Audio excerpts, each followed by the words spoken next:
noite para você que está aqui, para você que está nos vendo na live, né? Hoje está sendo transmitido ao vivo. Então é uma honra estar aqui. Eu já estava com saudades da igreja. Foi um tempo bem difícil ali naquele hospital, 21 dias, né? O tempo, como a pastora Dani lembrou ontem, a presbítera, o mesmo tempo que Daniel ficou em oração e Deus liberou a bênção depois de 21 dias, né? Então é algo bem simbólico, algo bem simbólico. Então, queridos, abra sua Bíblia aí em Romanos, capítulo 10. Hoje eu vou, na verdade, irmãos, eu vou mais testemunhar, mas eu tenho uma palavra para a igreja também. Eu estava com muita vontade de estar aqui, irmãos, e o médico havia me dado, né, falou que era para mim ficar 2 meses afastado de pessoas, de multidões, mas eu não aguentei, né? Sou teimoso que só. Ontem eu estava já no hospital, sem aguentar, meu cabelo horrível, a careca e os negócios desse tamanho de lado. E a barba eu ainda consegui cortar lá. Eu falei para minha esposa, pelo amor de Deus, traz o meu aparelho, que eu consegui cortar a barba sozinho lá no hospital. Mas eu não aguentei ficar com o cabelo grande e vim ontem, né? Eu falei, você vai para Maria aos Pés da Cruz, vou cortar o cabelo e volto para casa para descansar. Quem disse? O salão é aqui em frente. Cortei o cabelo, falei, não, minha próxima parada é a igreja. Eu vim para cá.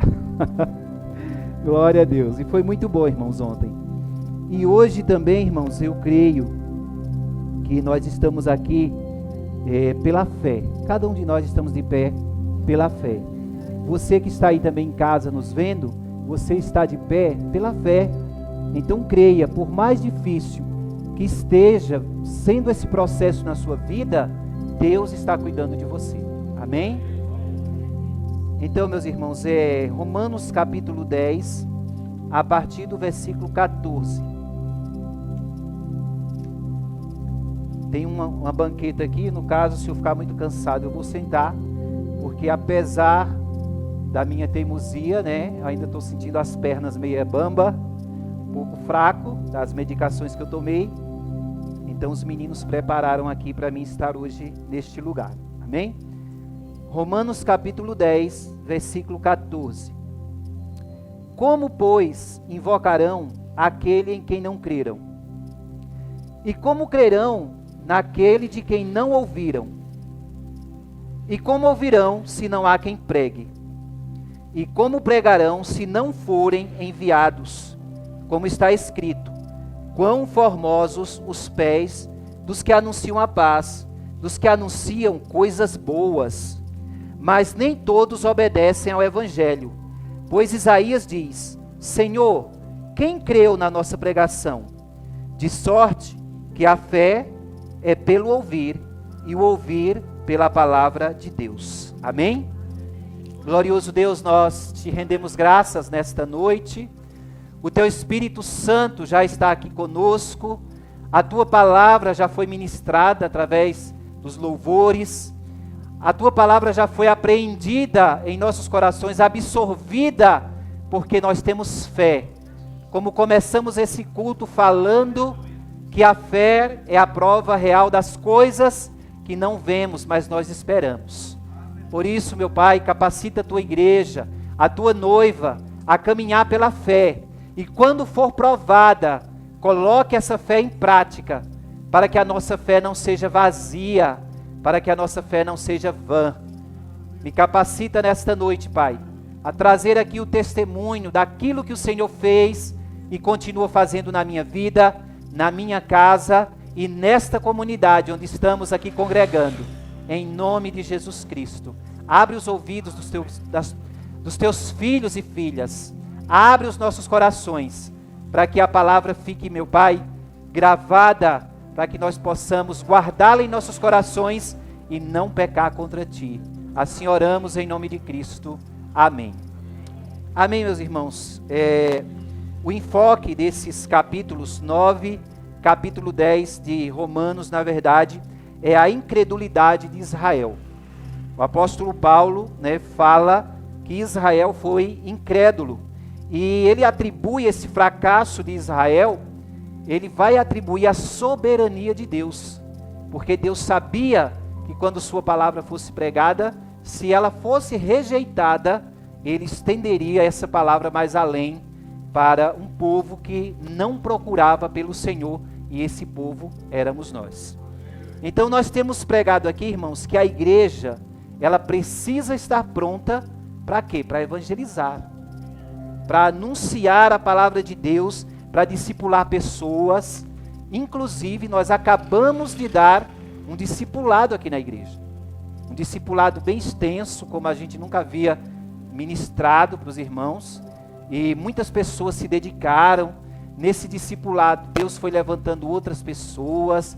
Nós já temos a diaconisa Néia dirigindo uma célula. O irmão Dean já se levantou para dirigir outra célula. Está uma bênção, né? E aí, irmãos, nós precisamos agora que você perguntar para você o que você fará com todo esse conhecimento agora. Se é que você apreendeu, se é que você se abriu para receber esse conhecimento, o que você fará com ele? Claro que você vai pregar, vai colocar em prática, porque na teoria é muito simples. As coisas são simples na teoria, mas na prática nós nos deparamos com pessoas reais, com dificuldades reais, não é? As nossas provações são reais. Eu senti isso na pele quando eu estive lá no hospital.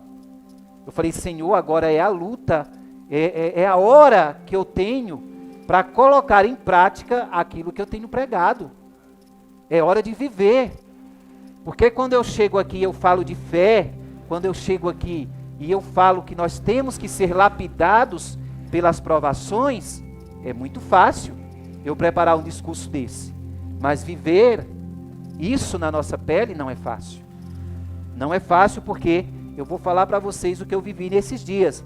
Então, nesse texto aqui de Romanos 10, o apóstolo Paulo ele está falando de dois textos que são âncora no Antigo Testamento ali, especificamente dentro do Evangelho, aliás, pode se chamar o Evangelho, né, do profeta Isaías também, porque os teólogos pregam que se houvesse apenas o livro de Isaías e a carta do apóstolo Paulo aos Romanos, a Bíblia já estaria toda completa só nesses dois livros. Então nós temos aqui ele argumentando o capítulo 52, capítulo 53, e ele coloca aqui, né, aquilo que o profeta estava falando. Quando em Isaías 53 tem uma pergunta que ele fala assim: como, pois, invocarão aquele em quem não creram? Talvez você pense que isso foi o apóstolo Paulo que formulou. Não foi. Isso aqui já foi há aproximadamente 700, 800 anos antes de Paulo. Foi uma pergunta que Isaías falou. Como as pessoas vão invocar o Messias se, na verdade, eles não creram? Como crerão, aliás, se eles não ouviram? É a verdade, né, que eu inverti aqui. Então, o apóstolo Paulo vai acrescentar mais 3 perguntas. Ele acrescenta aqui, ó: e como crerão naquele em quem não ouviram? E como ouvirão se não há quem pregue?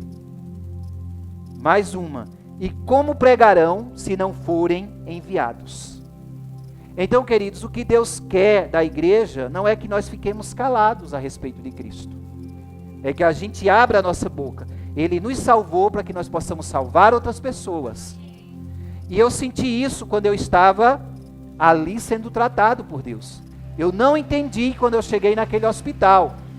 Como a pastora Roberta falou, às vezes há uma guerra, né, dentro de nós. Às vezes há uma guerra dentro do nosso coração quando eu falo de fé e quando eu lembro que eu sou limitado. Quando eu lembro que eu também sou carne, que eu não sou super-herói, que eu não sou super-homem.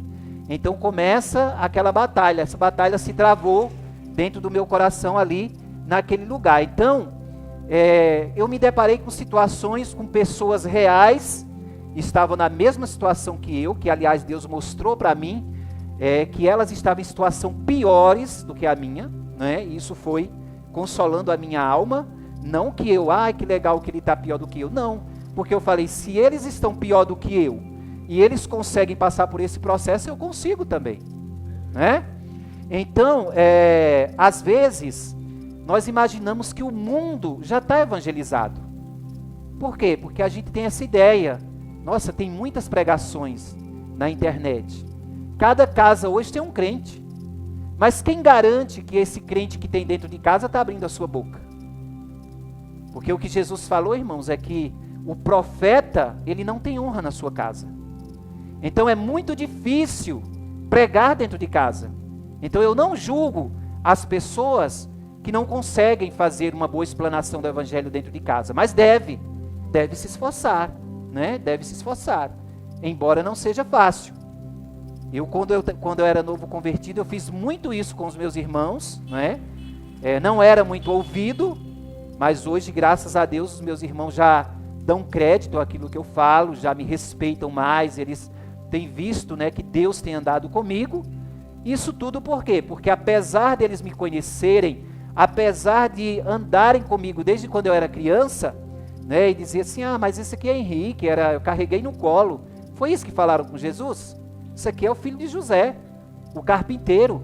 Esse aqui é José, filho de Maria. Que palavra de vida é essa que ele tem para nós? Né? Então a gente tem essa ideia que o mundo está evangelizado demais, né? Que as pessoas já conhecem o evangelho. Isso é um engano, irmão. Isso é um engano porque não está, porque o mundo precisa de modelos reais. Pregadores que fazem um bom discurso ali na internet, tem muitos. Sempre falei isso aqui. Pessoas eloquentes, pessoas que estão pregando para teatros lotados, né, levando multidões a se emocionarem, como a pastora Dani falou ontem. Muitas pessoas que estão dentro da igreja estão emocionadas. Sai daqui chorando, limpando as lágrimas, mas quando chega amanhã que se depara com sua realidade, a pessoa esquece de tudo, né?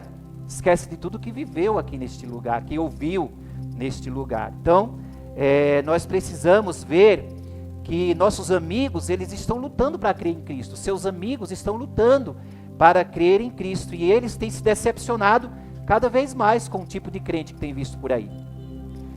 Conversando com pessoas lá dentro do hospital, eu senti isso na pele. E nós cristãos precisamos de dar o testemunho. E nós temos que ter cuidado porque, de repente, os nossos amigos, parentes, talvez já estejam até decepcionados com o nosso próprio testemunho, né? E aí é que está a dificuldade, porque se eles estiverem decepcionados conosco, aí o negócio é mais feio, porque fica mais difícil da gente pregar o evangelho, né? Então, para que pessoas creiam, é necessário nós pregar, né? É necessário, para que as pessoas creiam, elas precisam ouvir. Não adianta só você dizer Jesus te ama, Jesus é bom, olha, lê a Bíblia, porque muita gente não vai ler. Você sabe disso. Você caminha aqui conosco e muitos de nós aqui no meio da igreja não têm lido a Bíblia. Então como é que você espera que só você dando um conselho para alguém a pessoa vai ler? Então é preciso ouvir. E para essas pessoas ouvirem é necessário que alguém pregue. É necessário que pregue. E para pregar é necessário que seja enviado. E quem é que envia? A igreja. Mas aqui na nossa igreja não tem um missionário. Todos são missionários. Todos são missionários e todos já estão comissionados para ir.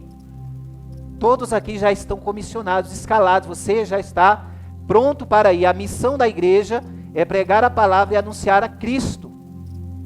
Então nós, quando lemos esse texto aqui, a gente fala, olha, Deus está falando, isso é um culto de missões.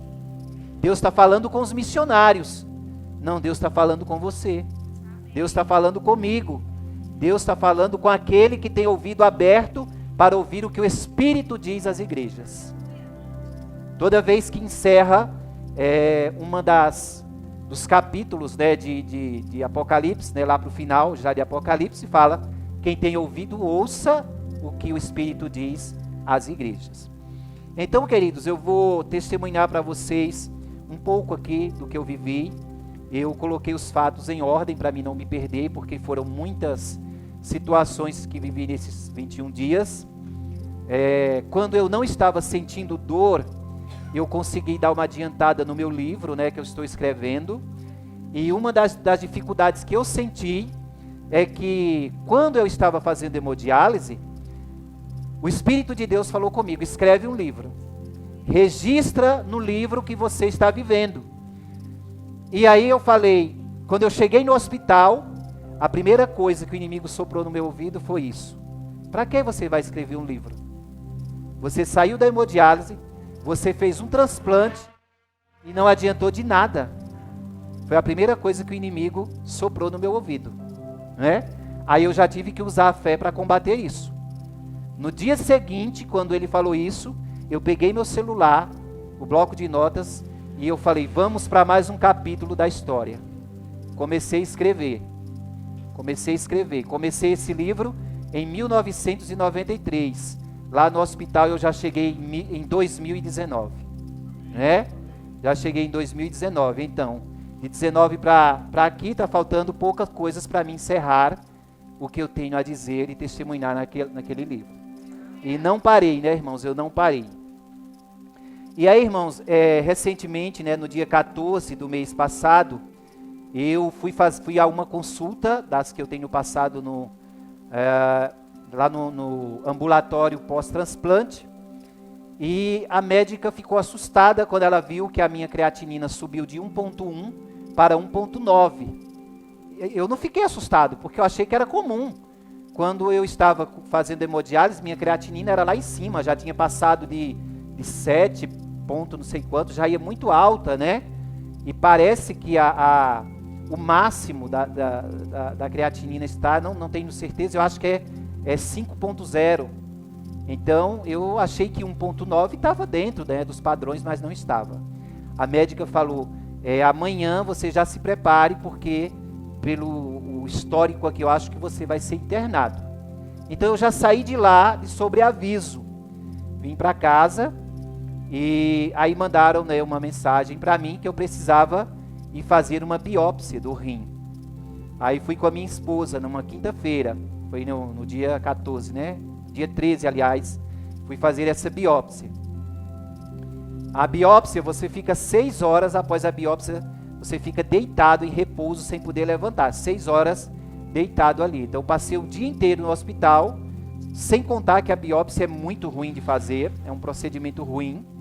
Uma agulha, né, enfia uma agulha na sua barriga e vai até o rim, tira um pedacinho do rim, você sente quando clica lá dentro e você sente a dor. A anestesia é só para a agulha penetrar na sua pele, mas quando chega lá no local, não tem anestesia. E ficamos o dia inteiro. Aí ela falou: o resultado dessa biópsia vai depender desse resultado, se você vai se internar ou não.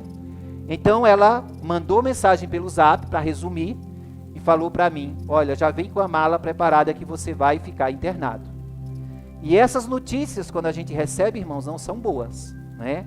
A gente já fica meio cabisbaixo. Então, já fui com a mala preparada para ficar lá no hospital. Então, quando eu cheguei lá, a ideia, eu achei que ia ser coisa rápida. Então, a médica falou que eu já iria ficar 7 dias, o que eu já achei bem absurdo, né? Então, minha esposa fez a internação, voltou, fiquei lá, e a médica, conversando comigo, falou: olha, na biópsia deu que o seu rim está com 75% de inflamação, ou seja, já estava quase todo inchado. E eu achei estranho, porque quando eu deitava em casa, eu passava a mão desse lado direito e eu sentia muito alto. E eu falava para minha esposa, eu falei assim: que estranho, esse lado está bem mole e baixo, e esse aqui, além de duro, está muito alto. E eu mostrei para as médicas lá no pós-transplante, elas disseram: não, é comum, é porque faz menos de 2 meses que você transplantou, então é comum. Aí eu fiquei mais tranquilo. Mas na verdade não era, né? Já era esse inchaço. Então, fiquei lá no hospital. No segundo dia, irmãos, que eu estava lá, o Espírito Santo falou para mim assim: jejua. E aí eu falei: Deus, não me peça isso. Jejuar dentro de um hospital, pelo amor de Deus, eu vou tomar medicação forte aqui que eu já fui avisado. Como é que eu vou jejuar? Né? Então, fiquei falando isso para Deus. Então eu não jejuei. No dia seguinte, aquela voz interior novamente: jejua, porque os processos daqui para frente ficarão difíceis para você. Aí eu falei assim, Deus, pelo amor de Deus, do Senhor, o único prazer que eu estou tendo nesse hospital é comer. Porque eu espero os horários da comida chegar, é o único prazer que eu tenho aqui. E aí eu falei, eu não vou jejuar. Olha que cabeça dura, né? Às vezes a gente pensa porque a pessoa é pastor, né, tá na unção, que obedece tudo que Deus fala, nem sempre, né, irmãos? Eu falei, eu não vou jejuar não, quer saber, eu estou aqui já frustrado nesse hospital, vai mandar ver comer enquanto eu posso. E aí, irmãos, os processos, na verdade os processos não ficaram fáceis, porque passaram 6 dias eu não jejuei, e aí a médica chegou e eu tomando o remédio, eu ficava ligado, né, eles colocaram aqui nesse braço, que já tem a veia bem saliente, que eu estava fazendo hemodiálise, falou assim, olha, não tem nenhuma veia no seu corpo que vá suportar essas medicações, vai estourar tudo, então vamos colocar na que você fazia hemodiálise. Fiquei 6 dias, apareceu um coágulo, né, que eles falam trombo, apareceu um coágulo, depois eles me levaram às pressas para uma sala lá, e aí fez o ecocardiograma com Doppler, e aí viu que já tinha um coágulo e pararam, e os médicos foram discutir o caso para ver o que faria comigo. Aí colocaram um acesso no meu pescoço, tomei, fiquei 10 horas ligado aqui com acesso, 12 horas, na verdade 10 horas, como eu senti uma forte dor no peito, eu chamei a enfermeira, ela desligou o aparelho e falou para a médica, ele está sentindo aperto no peito, né? Então, o que é que nós vamos fazer? Aí discutiram novamente o meu caso, e aí falou, a gente vai dar essa medicação que é necessária para ele não perder o rim em 12 horas, ao invés de 10, você vai ficar 12 horas ligado com esse aparelho, tomando tipo esse remédio. Então, você vai dormir, esquece, vai dormir com isso. Então, eu deitava de barriga para cima tomando esse remédio, claro que não dormia direito, né? Levantava a cama, baixava, e você sabe que cama de hospital não é confortável. E é bom que não seja, porque senão a gente acostuma e acha que é hotel, né? Eu já estava acostumado com a comida, que o povo diz que a comida de hospital é ruim, e eu senti o cheiro daquela comida como o melhor manjar do mundo. Imagina se eu tivesse numa cama boa, eu ia achar que eu estava no hotel. Então, chegaram para mim e falaram assim, olha, não tem condições esse acesso.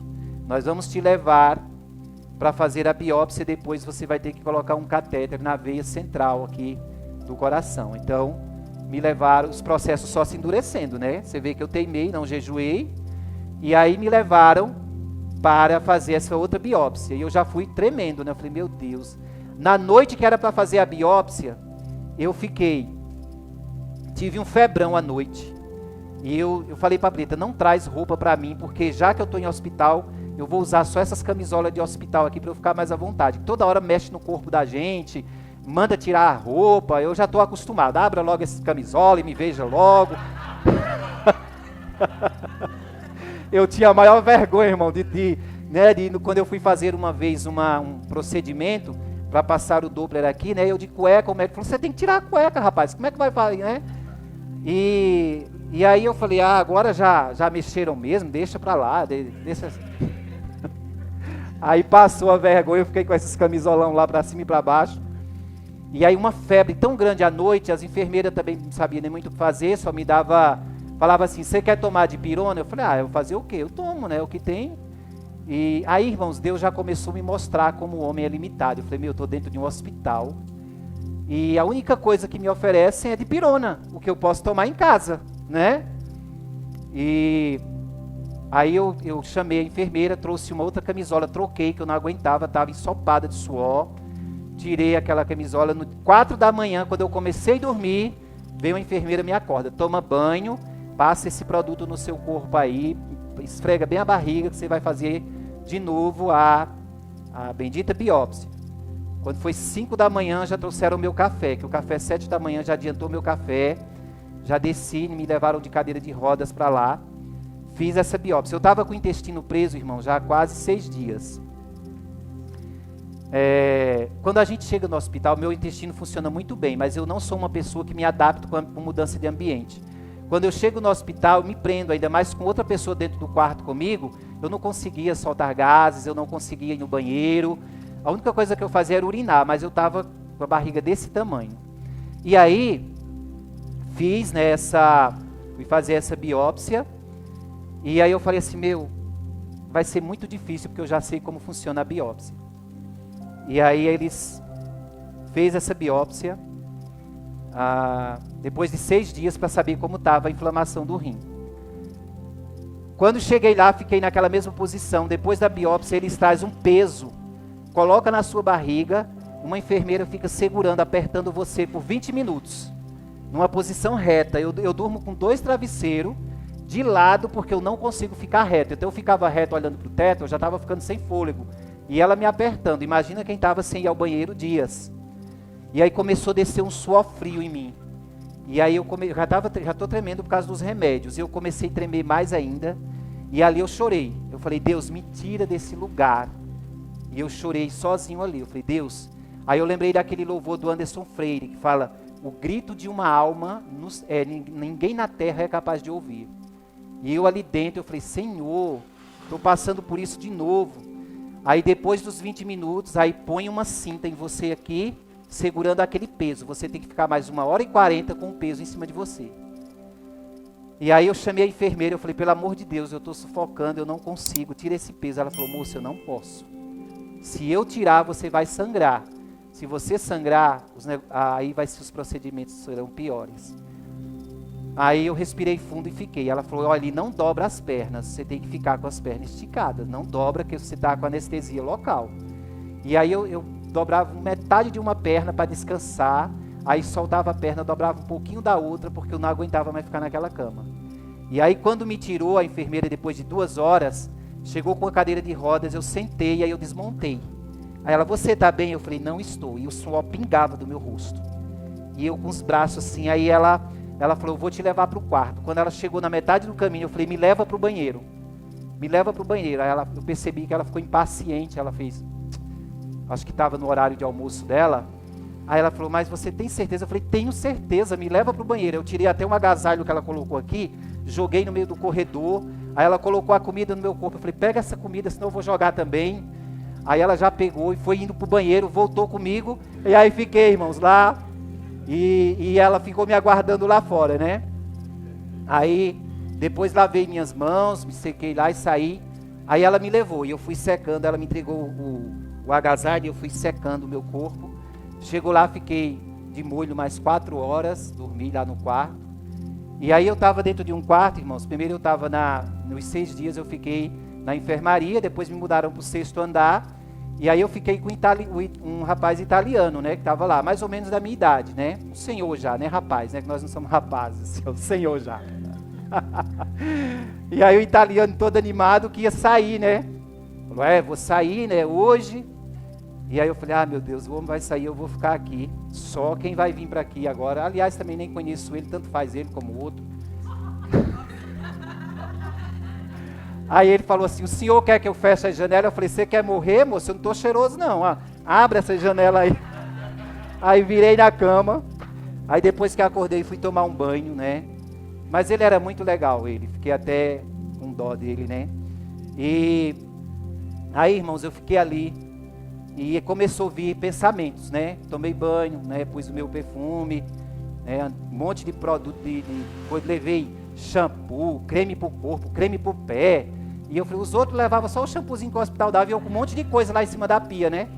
Aí eu falei assim, de que adiantou eu trazer tanto cheiro e eu tô podre e deixei dentro desse quarto. Aí depois que eu me limpei, pus o perfume, né? As enfermeiras estavam no quarto, disse, nossa, que quarto cheiroso, né? E aí começou a vir pensamento, né, irmãos? Aí começou a vir medo, né? O Espírito Santo me trouxe a memória na hora que eu estava sentindo medo de perder o rim, né? Eu falei, meu Deus, né? Olha os processos que eu já passei, o sacrifício que meu irmão fez, doando o rim dele, agora eu estou aqui de novo. Será que eu vou sair daqui, perder esse rim para voltar para a hemodiálise? E aí começou a bater aquele medo, aquela insegurança.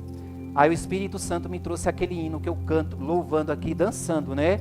Ainda que a figueira não floresça, ainda que não haja fruto na vide, ainda que não haja ovelhas nos currais, todavia me alegrarei no Senhor.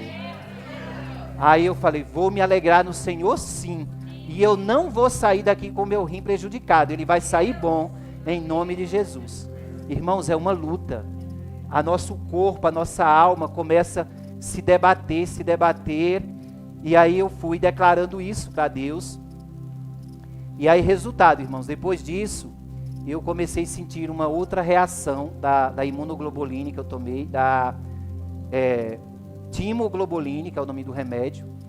E aí eu comecei a sentir uma reação, que era coceira. Começou a coçar todo o meu corpo, né? E eu não aguentava ficar na cama, parecia que tinha espinho e eu estava deitado numa moita de capim, com tanta coceira. E foi ficando aqueles vergões vermelhos no meu corpo. A palma dessa mão esquerda aqui, parecia que eu estava em brasa viva, assim, essa aqui normal e essa bem vermelhona. Aí eles ficaram com medo de eu ter pego infecção. Aí eles falaram assim, nós vamos te mudar. Aliás, né, eu até retrocedi um pouco, na verdade isso foi antes de eu subir para o 6º andar. Falou, no 6º andar tem médico direto lá, você fica lá. Foi quando passei todos esses processos, depois dessa reação da coceira, né? Então, o que acontece? Então eu fiquei lá, porque tinha muitas pessoas, muitos médicos me atendendo, toda hora tinha médico lá. E aí o resultado da biópsia, quando chegou, eu já tinha sarado 50% do rim. Falou que só tinha 25% de inflamação. Aí eu falei, pronto, agora 25% eu vou passar novamente por outra biópsia para saber, para eu sair daqui. Então vai ser 3. Aí eu disse assim, me ajuda para eu não passar mais por essa biópsia. Mas não passei. A médica falou, acho que você não vai mais passar por biópsia. Você está reagindo bem. Beleza, já estava quase para me liberar para vir embora. Começou a arrebentar ferida dentro da boca. Aí eu falei assim, meu Deus do céu. Aí, lá se vai. O prazer que eu tinha no hospital de comer foi embora. Porque com a boca ferida eu ia comer o quê? Olha os processos se endurecendo. E aí eu falei, meu Deus do céu, me ajuda. Espero que a igreja esteja orando por mim. Porque eu estou aqui no vale. Hoje eu estou no vale. E aí ficava orando lá e tentando manter minha fé de pé. Lembrando desse hino. Ainda que a figueira não floresça, todavia me alegrarei. Fechava o olho e lembrava eu cantando aqui. Eu falei, eu vou cantar na hora da dor, do jeito que eu canto lá na igreja quando eu estou bem. Isso foi me mantendo de pé. E aí, começou o negócio a complicar. Eu já com a boca machucada, já tinha passado por os processos. Tomei outro medicamento para sarar a coceira. O medicamento da coceira, junto com o que eu tinha tomado, foi o que arrebentou minha boca. Aí eles falaram, acho que você vai ficar mais 14 dias. E o italiano que ia sair, não saiu do quarto. E aí o Espírito Santo começou, evangeliza ele. Eu falei, não, Deus, não! Me deixa ficar doente, deixa eu viver minha doença pelo menos, deixa eu ficar nessa cama que eu não consigo. Eu queria estar deitado, fraqueza nas pernas, e Deus falando, evangeliza ele. Eu falei, meu pai. Aí passou um dia, não evangelizei esse homem. Olhava para ele, virei para o outro lado, não evangelizei. Eu falei, eu nem vou dizer que eu sou pastor, senão vai se aconselhar comigo. Eu não quero dar conselho para ninguém hoje. Não falei que eu era crente, mas não falei que eu era pastor. Aí, lá no 6º andar não pode ter mais visita, era só Miriam. Aí, no dia que Miriam foi, a irmã Clotilde queria muito ir me visitar. Aí eu falei, irmã Clô, acho que não vai dar, fala para ela, Brita, porque não pode. Eu gostaria muito que os irmãos pudessem ver. Mas, né, aí Miriam falou assim, eu vou, se Joaquim levar a gente, eu levo a irmã Clotilde, só para a gente tentar. Aí, graças a Deus que o pessoal da recepção lá foi maleável e deixou ela entrar. Aí ela entrou com Miriam, a irmã Clotilde, né, quando chegou lá, a irmã Clotilde falou, moço, você não sabe quem é esse rapaz. Esse rapaz é pastor. Esse rapaz é uma bênção, Deus te colocou com ele. Aí eu disse, irmã Clotilde, não revela meu segredo não, mulher. Aí pronto, a irmã Clotilde falou que era pastor. Aí quando ela saiu, aí Deus falou, vai evangelizar agora. Eu falei, meu Deus, agora eu não posso mais me esconder. Eu estava igual Jonas. Não posso mais me esconder. Mas eu ainda não vou evangelizar hoje. Virei para o outro lado. Irmãos, eu fiquei nessa luta, mais acho que 4 dias ou foi 6. Porque chegou o outro sábado, e o rapaz falou, não, o outro sábado não, minto, era uma quinta-feira, aí o rapaz, e ele falou assim, mas eu ia sair, não saí, o que será que aconteceu? Aí eu falei, meu Deus, é para eu evangelizar tu, homem, tu não tá sabendo. Aí quando o Espírito Santo falou, vai se endurecer os processos, eu falei, chega, eu não quero mais processo duro não.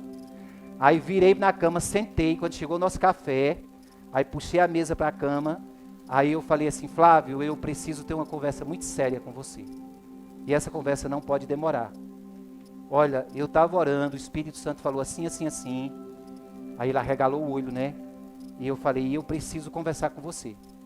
Preciso pregar para você o evangelho como ele é na íntegra. Você falou que tem sua religião. Comecei, eu já tinha, tô dando uma acelerada. Porque eu perguntei primeiro de onde ele era, ele falou que é de Turim, na Itália, né? Eu nasci em Turim, fui criado lá. Só que aqui no Brasil eu moro há 17 anos, lá em Santana de Parnaíba. E a partir da vida dele, né, juntando as peças aí com o que a irmã Clô já tinha falado, ele falou, quando aquela senhora chegou aqui, eu já tinha percebido que você era pastor.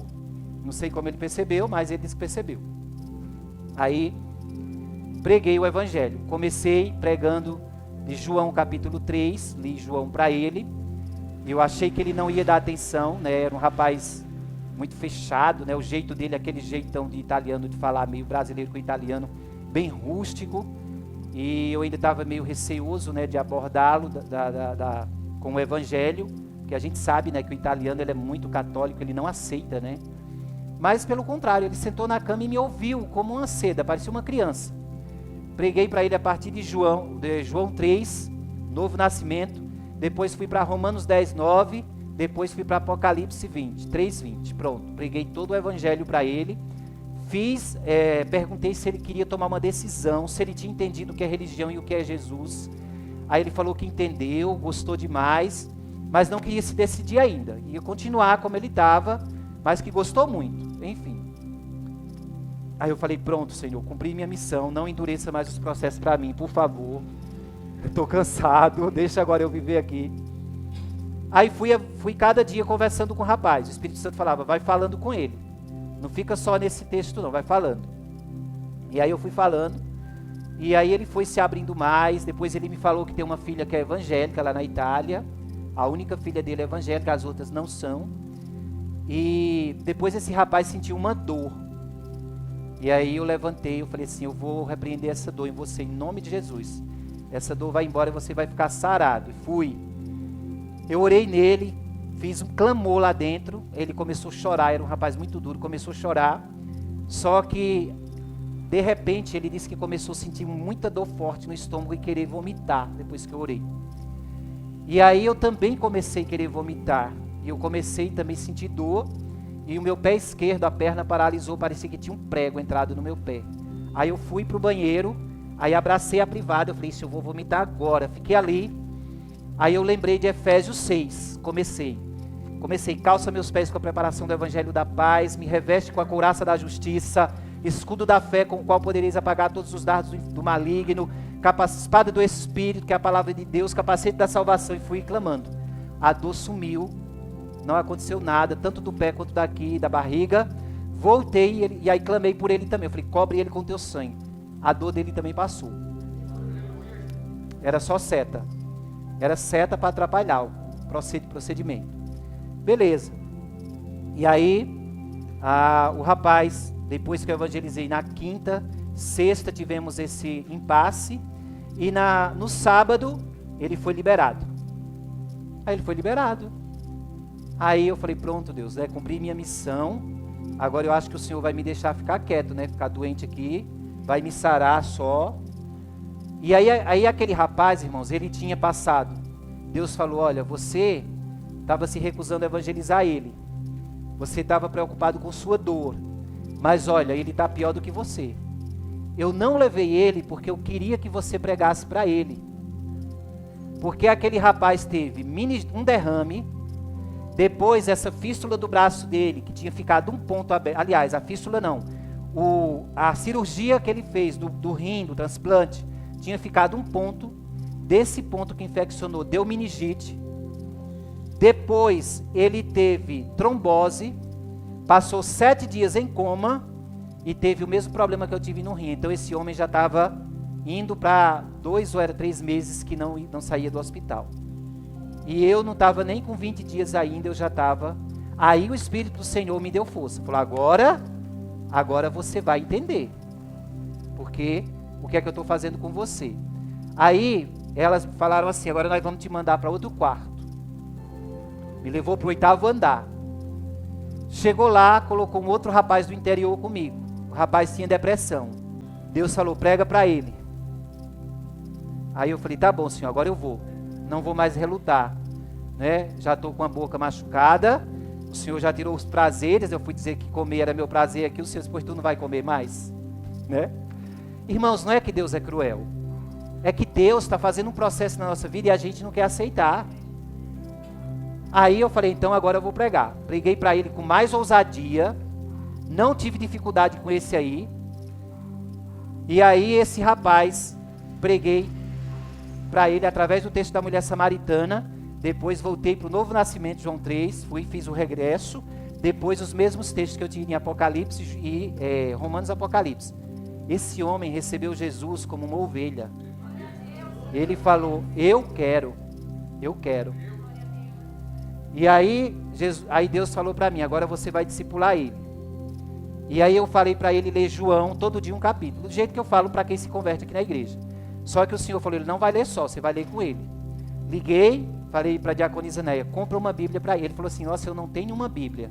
Liguei para a diaconisa Neia, falei, compra uma Bíblia para mim com letra gigante, porque ele só enxerga de um olho, porque um ele já tinha perdido pela diabetes.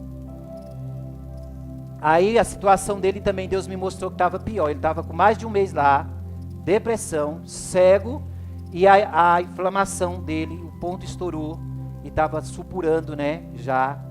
Ele não tinha nem sarado, ele fez a cirurgia, não voltou nem para casa, e eu já tinha passado 2 meses em casa. E aí a diaconisa Néia e o Joaquim compraram essa Bíblia, levei, eu falei, compra uma letra gigante, super gigante mesmo para ele. A igreja que vai dar, não é eu que estou dando, é a igreja, né? Então levamos essa Bíblia para ele, ficou super contente quando eu entreguei, deixou no saquinho lá, disse, eu nem vou ler, porque eu quero abrir em casa esse presente.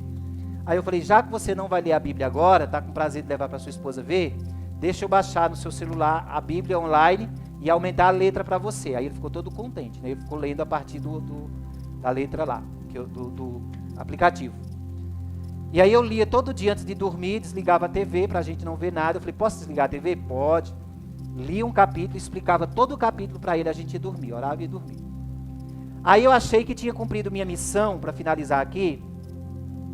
Chegou o enfermeiro no quarto e disse assim, olha, o senhor está super bem com ele. A gente está apertando sua barriga, não está mais saindo aquela secreção que saía, né? Aí ele falou assim, foi a oração do pastor que sarou. Aí o enfermeiro fez, você é pastor? Aí eu falei, pela graça de Deus, sou.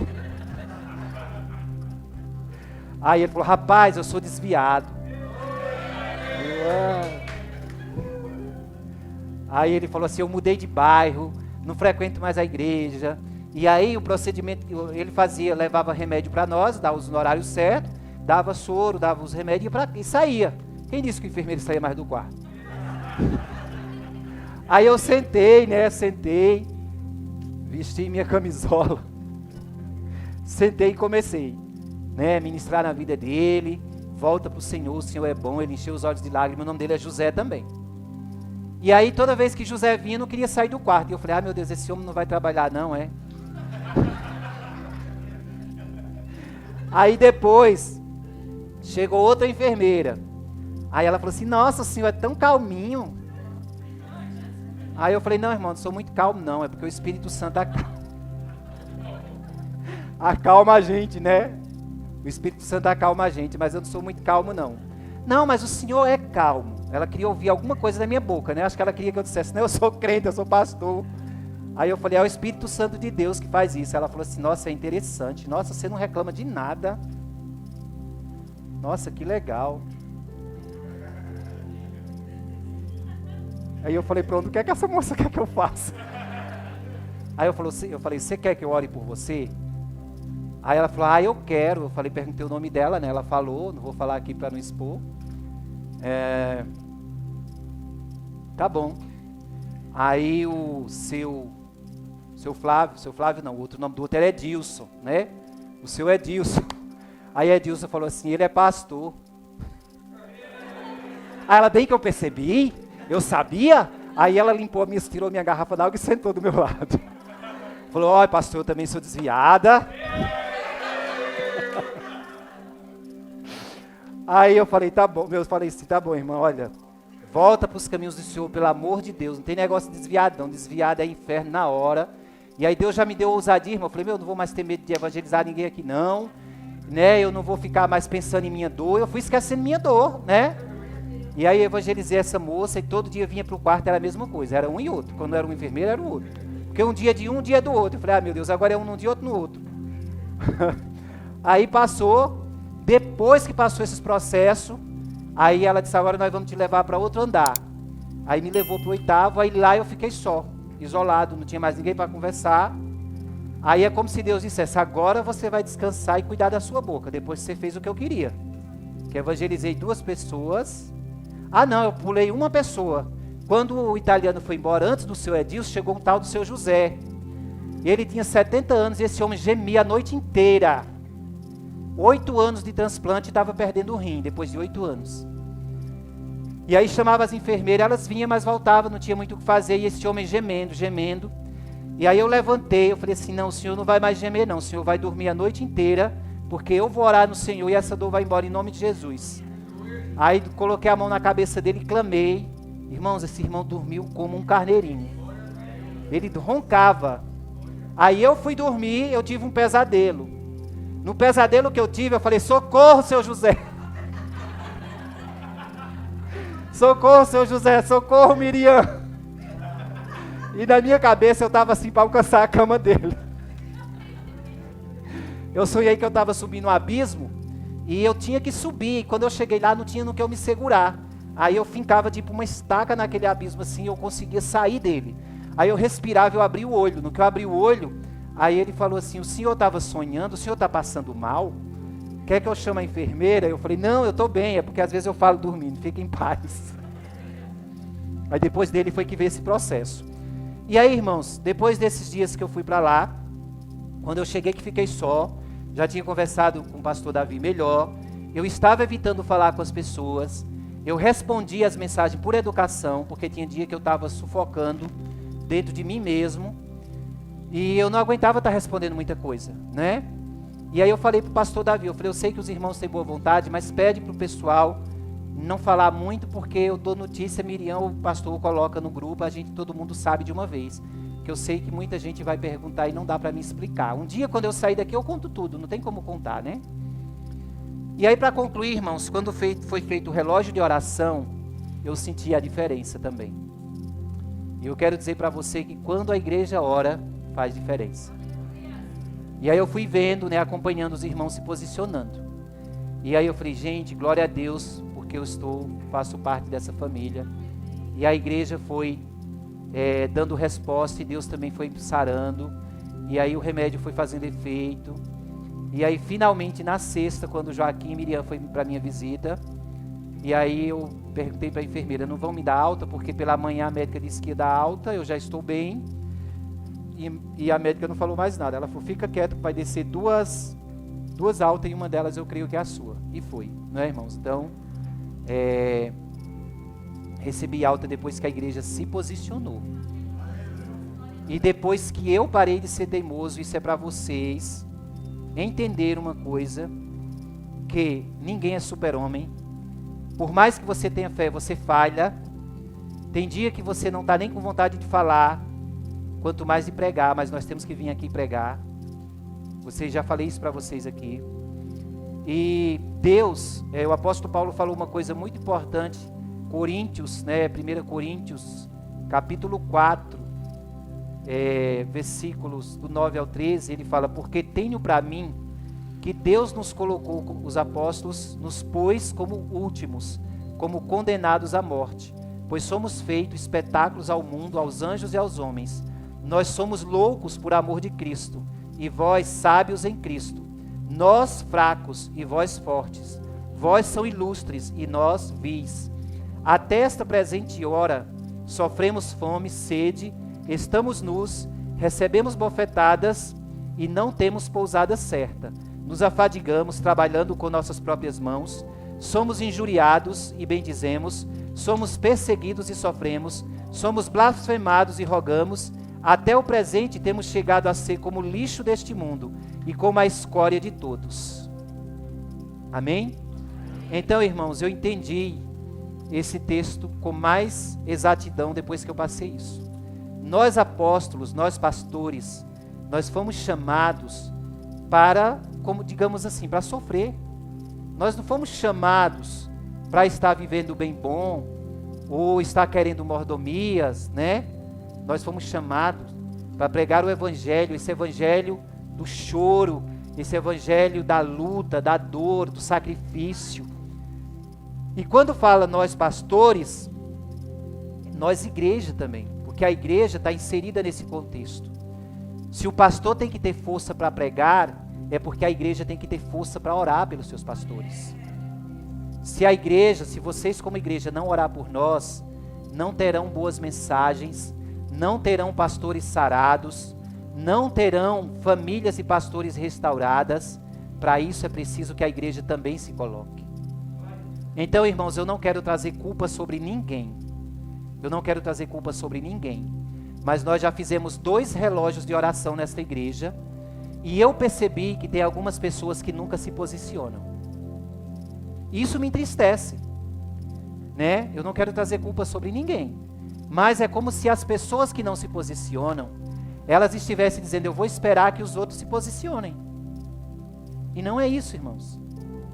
Quando tem um relógio de oração, se ficar algum horário vago, pode orar 10 ou 15 pessoas no mesmo horário que você pode. Não tem problema. Então se posicione, porque Deus dá a vitória quando a igreja se posiciona. Você é missionário. A igreja foi chamada para pregar o evangelho. A igreja vai ser sarada quando nós aprender a orar uns pelos outros, respeitar a dor do outro, se colocar no lugar do outro. Ore pelo... É Marcos, né, o nome dele? Ore pelo Marcos, como você orou por mim. Não faça acepção, porque é pastor. Não, é um irmão que está sofrendo. Vamos orar dessa mesma forma, né? Então eu quero agradecer a Deus, quero agradecer à igreja, porque apesar de tudo, apesar de ter passado essas lutas, eu não baixei a guarda. Eu tomava banho todos os dias, me perfumava e falava, olhava pela janela, via o sol, eu falei, há esperança. Eu vou sair daqui, eu vou testemunhar, eu vou sair daqui sarado, e foi o que aconteceu. Eu vou terminar de escrever esse livro, e esse livro vai chegar na mão de vocês em nome de Jesus. Amém? Glória a Deus.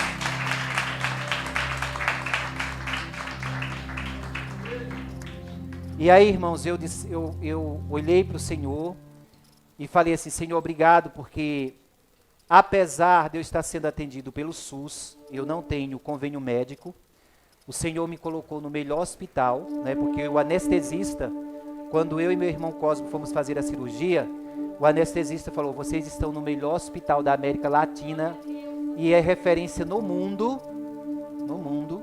então saiba que vocês vieram para um lugar bom. Então eu falei assim, Deus, então eu estou em casa. O Senhor me colocou no melhor lugar, o Senhor me deu os melhores assistentes, os melhores médicos, uma igreja orando por mim lá fora, o que é que eu quero mais? E isso consolou minha alma. Igreja, aprenda a viver os processos de Deus com alegria. Há tempo também para chorar. Eu chorei naquele hospital. Chore. Há tempo para você ficar um pouco cabisbaixo. Fique também. Eu vivi minha dor naquele hospital. Eu não estava me dando ao luxo de viver a minha dor. Mas eu descobri que sentir a sua dor e viver também, ainda que seja gemendo e chorando, é ter fé. Não é só dizer que tudo está bem, é ter fé também. Amém? Que Deus abençoe a igreja, que Deus abençoe você que está em casa, que Deus te dê uma fé sobrenatural para você viver tudo que ainda tem para viver, porque a palavra de Deus fala, quando passares pelas águas, elas não te afogarão, quando passares pelo fogo, a chama não arderá em ti. Isso quer dizer que eu e você vamos passar pela água e pelo fogo, mas a vitória já é nossa, em nome de Jesus. Amém? Glória a Deus.